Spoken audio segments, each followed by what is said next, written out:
ہرقل شاہ روم نے قریش کے قافلے میں ایک آدمی بلانے کو بھیجا، اور اس وقت یہ لوگ تجارت کے لیے ملک شام گئے ہوئے تھے، اور یہ وہ زمانہ تھا جب رسول اللہ صلی اللہ علیہ وسلم نے قریش اور ابو سفیان سے ایک وقتی عہد کیا ہوا تھا۔ جب ابو سفیان اور دوسرے لوگ ہرقل کے پاس ایلیا پہنچے جہاں ہرقل نے دربار طلب کیا تھا، اس کے گرد روم کے بڑے بڑے لوگ، علماء، وزراء و امراء بیٹھے ہوئے تھے۔ ہرقل نے ان کو اور اپنے ترجمان کو بلوایا، پھر ان سے پوچھا کہ تم میں سے کون شخص مدعی رسالت کا زیادہ قریبی عزیز ہے؟ ابو سفیان کہتے ہیں کہ میں بول اٹھا کہ میں اس کا سب سے زیادہ قریبی رشتہ دار ہوں۔ یہ سن کر ہرقل نے حکم دیا کہ اس ابو سفیان کو میرے قریب لا کر بٹھاؤ اور اس کے ساتھیوں کو اس کی پیٹھ کے پیچھے بٹھا دو۔ پھر اپنے ترجمان سے کہا کہ ان لوگوں سے کہہ دو کہ میں ابو سفیان سے اس شخص یعنی محمد صلی اللہ علیہ وسلم کے حالات پوچھتا ہوں، اگر یہ مجھ سے کسی بات میں جھوٹ بول دے تو تم اس کا جھوٹ ظاہر کر دینا۔ ابو سفیان کا قول ہے کہ خدا کی قسم اگر مجھے یہ غیرت نہ آتی کہ یہ لوگ مجھ کو جھٹلائیں گے تو میں آپ صلی اللہ علیہ وسلم کی نسبت ضرور غلط گوئی سے کام لیتا۔ خیر، پہلی بات جو ہرقل نے مجھ سے پوچھی وہ یہ کہ اس شخص کا خاندان تم لوگوں میں کیسا ہے؟ میں نے کہا وہ تو بڑے اونچے عالی نسب والے ہیں۔ کہنے لگا اس سے پہلے بھی کسی نے تم لوگوں میں ایسی بات کہی تھی؟ میں نے کہا نہیں۔ کہنے لگا اچھا اس کے بڑوں میں کوئی بادشاہ ہوا ہے؟ میں نے کہا نہیں۔ پھر اس نے کہا بڑے لوگوں نے اس کی پیروی اختیار کی ہے یا کمزوروں نے؟ میں نے کہا نہیں، کمزوروں نے۔ پھر کہنے لگا اس کے تابعدار روز بڑھتے جاتے ہیں یا کوئی ساتھی پھر بھی جاتا ہے؟ میں نے کہا نہیں۔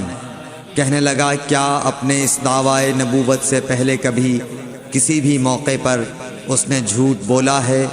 میں نے کہا نہیں، اور اب ہماری اس سے صلح کی ایک مقررہ مدت ٹھہری ہوئی ہے، معلوم نہیں وہ اس میں کیا کرنے والا ہے۔ ابو سفیان کہتے ہیں میں اس بات کے سوا اور کوئی جھوٹ اس گفتگو میں شامل نہ کر سکا۔ ہرقل نے کہا کیا تمہاری اس سے کبھی لڑائی بھی ہوئی ہے؟ ہم نے کہا کہ ہاں۔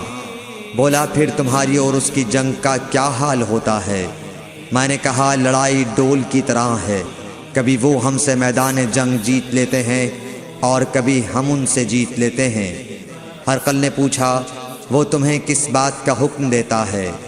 میں نے کہا وہ کہتا ہے کہ صرف ایک اللہ ہی کی عبادت کرو، اس کا کسی کو شریک نہ بناؤ، اور اپنے باپ دادا کی شرک کی باتیں چھوڑ دو، اور ہمیں نماز پڑھنے، سچ بولنے، پرہیزگاری اور صلہ رحمی کا حکم دیتا ہے۔ یہ سب سن کر پھر ہرقل نے اپنے ترجمان سے کہا کہ ابو سفیان سے کہہ دے کہ میں نے تم سے اس کا نسب پوچھا تو تم نے کہا کہ وہ ہم سے عالی نسب ہے، اور پیغمبر اپنی قوم میں عالی نسب ہی بھیجے جایا کرتے ہیں۔ میں نے تم سے پوچھا کہ دعوی نبوت کی یہ بات تمہارے اندر اس سے پہلے کسی اور نے بھی کہی تھی؟ تو تم نے جواب دیا کہ نہیں۔ تب میں نے اپنے دل میں کہا کہ اگر یہ بات اس سے پہلے کسی اور نے کہی ہوتی تو میں سمجھتا کہ اس شخص نے بھی اسی بات کی تقلید کی ہے جو پہلے کہی جا چکی ہے۔ میں نے تم سے پوچھا کہ اس کے بڑوں میں کوئی بادشاہ بھی گزرا ہے؟ تو تم نے کہا کہ نہیں۔ تو میں نے دل میں کہا کہ ان کے بزرگوں میں سے کوئی بادشاہ ہوا ہوگا تو کہہ دوں گا کہ وہ شخص اس بہانے اپنے آباء و اجداد کی بادشاہت اور ان کا ملک دوبارہ حاصل کرنا چاہتا ہے۔ اور میں نے تم سے پوچھا کہ اس بات کے کہنے یعنی پیغمبری کا دعویٰ کرنے سے پہلے تم نے کبھی اس کو دروغ گوئی کا الزام لگایا ہے؟ تم نے کہا کہ نہیں۔ تو میں نے سمجھ لیا کہ جو شخص آدمیوں کے ساتھ دروغ گوئی سے بچے وہ اللہ کے بارے میں کیسے جھوٹی بات کہہ سکتا ہے۔ اور میں نے تم سے پوچھا کہ بڑے لوگ اس کے پیرو ہوتے ہیں یا کمزور آدمی؟ تم نے کہا کمزوروں نے اس کی اتباع کی ہے۔ تو دراصل یہی لوگ پیغمبروں کے متبعین ہوتے ہیں۔ اور میں نے تم سے پوچھا کہ اس کے ساتھی بڑھ رہے ہیں یا کم ہو رہے ہیں؟ تم نے کہا کہ وہ بڑھ رہے ہیں، اور ایمان کی کیفیت یہی ہوتی ہے حتیٰ کہ وہ کامل ہو جاتا ہے۔ اور میں نے تم سے پوچھا کہ آیا کوئی شخص اس کے دین سے ناخوش ہو کر مرتد بھی ہو جاتا ہے؟ تم نے کہا نہیں۔ تو ایمان کی خاصیت بھی یہی ہے، جن کے دلوں میں اس کی مسرت رچ بس جائے وہ اس سے لوٹا نہیں کرتے۔ اور میں نے تم سے پوچھا کہ آیا وہ کبھی عہد شکنی کرتے ہیں؟ تم نے کہا نہیں۔ پیغمبروں کا یہی حال ہوتا ہے، وہ عہد کی خلاف ورزی نہیں کرتے۔ اور میں نے تم سے کہا کہ وہ تم سے کس چیز کے لیے کہتے ہیں؟ تم نے کہا کہ وہ ہمیں حکم دیتے ہیں کہ اللہ کی عبادت کرو، اس کے ساتھ کسی کو شریک نہ ٹھہراؤ، اور تمہیں بتوں کی پرستش سے روکتے ہیں، سچ بولنے اور پرہیزگاری کا حکم دیتے ہیں۔ لہٰذا اگر یہ باتیں جو تم کہہ رہے ہو سچ ہیں تو ان قریب وہ اس جگہ کا مالک ہو جائے گا کہ جہاں میرے یہ دونوں پاؤں ہیں۔ مجھے معلوم تھا کہ وہ پیغمبر آنے والا ہے، مگر مجھے یہ معلوم نہیں تھا کہ وہ تمہارے اندر ہوگا۔ اگر میں جانتا کہ اس تک پہنچ سکوں گا تو اس سے ملنے کے لیے ہر تکلیف گوارا کرتا۔ اگر میں اس کے پاس ہوتا تو اس کے پاؤں دھوتا۔ ہرقل نے رسول اللہ صلی اللہ علیہ وسلم کا وہ خط منگایا جو آپ نے وحیہ کلبی رضی اللہ تعالیٰ عنہ کے ذریعے حاکم بصرہ کے پاس بھیجا تھا، اور اس نے وہ ہرقل کے پاس بھیج دیا تھا۔ پھر اس کو پڑھا تو اس میں لکھا تھا، اللہ کے نام کے ساتھ جو نہایت مہربان اور رحم والا ہے۔ اللہ کے بندے اور اس کے پیغمبر محمد صلی اللہ علیہ وسلم کی طرف سے یہ خط ہے شاہ روم کے لیے۔ اس شخص پر سلام ہو جو ہدایت کی پیروی کرے۔ اس کے بعد میں آپ کے سامنے دعوت اسلام پیش کرتا ہوں۔ اگر آپ اسلام لے آئیں گے تو دین و دنیا میں سلامتی نصیب ہوگی، اللہ آپ کو دوہرا ثواب دے گا۔ اور اگر آپ میری دعوت سے روگردانی کریں گے تو آپ کی رعایا کا گناہ بھی آپ ہی پر ہوگا۔ اور اے اہل کتاب، ایک ایسی بات پر آ جاؤ جو ہمارے اور تمہارے درمیان یکساں ہے، وہ یہ کہ ہم اللہ کے سوا کسی کی عبادت نہ کریں اور کسی کو اس کا شریک نہ ٹھہرائیں، اور نہ ہم میں سے کوئی کسی کو خدا کے سوا اپنا رب بنائے۔ پھر اگر وہ اہل کتاب اس کتاب سے منہ پھیر لیں تو مسلمانوں، تم ان سے کہہ دو کہ تم مانو یا نہ مانو، ہم ایک خدا کے اطاعت گزار ہیں۔ ابو سفیان کہتے ہیں، جب ہرقل نے جو کچھ کہنا تھا کہہ دیا اور خط پڑھ کر فارغ ہوا تو اس کے ارد گرد بہت شور و غوغا ہوا، بہت سی آوازیں اٹھیں اور ہمیں باہر نکال دیا گیا۔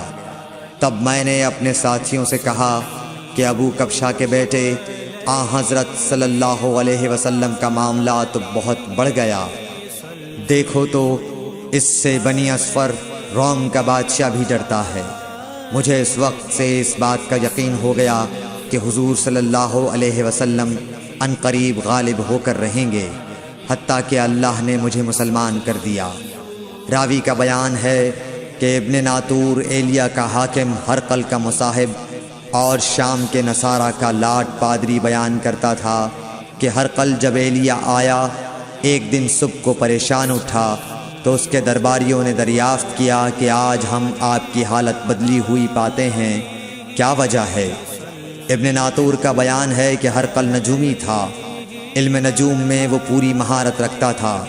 اس نے اپنے ہم نشینوں کو بتایا کہ میں نے آج رات ستاروں پر نظر ڈالی تو دیکھا کہ ختنہ کرنے والوں کا بادشاہ ہمارے ملک پر غالب آ گیا ہے۔ بھلا اس زمانے میں کون لوگ ختنہ کرتے ہیں؟ انہوں نے کہا کہ یہود کے سوا کوئی ختنہ نہیں کرتا، سو ان کی وجہ سے پریشان نہ ہوں۔ سلطنت کے تمام شہروں میں یہ حکم لکھ بھیجیے کہ وہاں جتنے یہودی ہوں سب قتل کر دیے جائیں۔ وہ لوگ انہی باتوں میں مشغول تھے کہ ہرقل کے پاس ایک آدمی لایا گیا جسے شاہ غسان نے بھیجا تھا۔ اس نے رسول اللہ صلی اللہ علیہ وسلم کے حالات بیان کیے۔ جب ہرقل نے سارے حالات سن لیے تو کہا کہ جا کر دیکھو وہ ختنہ کیے ہوئے ہے یا نہیں۔ انہوں نے اسے دیکھا تو بتلایا کہ وہ ختنہ کیا ہوا ہے۔ ہرقل نے جب اس شخص سے عرب کے بارے میں پوچھا تو اس نے بتلایا کہ وہ ختنہ کرتے ہیں۔ تب ہرقل نے کہا کہ یہی محمد صلی اللہ علیہ وسلم اس امت کے بادشاہ ہیں جو پیدا ہو چکے ہیں۔ پھر اس نے اپنے ایک دوست کو رومیہ خط لکھا اور وہ بھی علم نجوم میں ہرقل کی طرح ماہر تھا۔ پھر وہاں سے ہرقل حمص چلا گیا۔ ابھی حمص سے نکلا نہیں تھا کہ اس کے دوست کا خط اس کے جواب میں آ گیا۔ اس کی رائے بھی حضور صلی اللہ علیہ وسلم کے ظہور کے بارے میں ہرقل کے موافق تھی کہ محمد صلی اللہ علیہ وسلم واقعی پیغمبر ہیں۔ اس کے بعد ہرقل نے روم کے بڑے آدمیوں کو اپنے حمص کے محل میں طلب کیا اور اس کے حکم سے محل کے دروازے بند کر لیے گئے۔ پھر وہ اپنے خاص محل سے باہر آیا اور کہا، اے روم والو، کیا ہدایت اور کامیابی میں کچھ حصہ تمہارے لیے بھی ہے؟ اگر تم اپنی سلطنت کی بقا چاہتے ہو تو پھر اس نبی صلی اللہ علیہ وسلم کی بیعت کر لو اور مسلمان ہو جاؤ۔ یہ سننا تھا کہ پھر لوگ وحشی گدھوں کی طرح دروازوں کی طرف دوڑے مگر انہیں بند پایا۔ آخر جب ہرقل نے اس بات سے ان کی یہ نفرت دیکھی اور ان کے ایمان لانے سے مایوس ہو گیا تو کہنے لگا کہ ان لوگوں کو میرے پاس لاؤ۔ جب وہ دوبارہ آئے تو اس نے کہا، میں نے جو بات کہی تھی اس سے تمہاری دینی پختگی کی آزمائش مقصود تھی، سو وہ میں نے دیکھ لی۔ تب یہ بات سن کر وہ سب کے سب اس کے سامنے سجدے میں گر پڑے اور اس سے خوش ہو گئے۔ بالآخر ہرقل کی آخری حالت یہی رہی۔ صحیح بخاری حدیث نمبر 7۔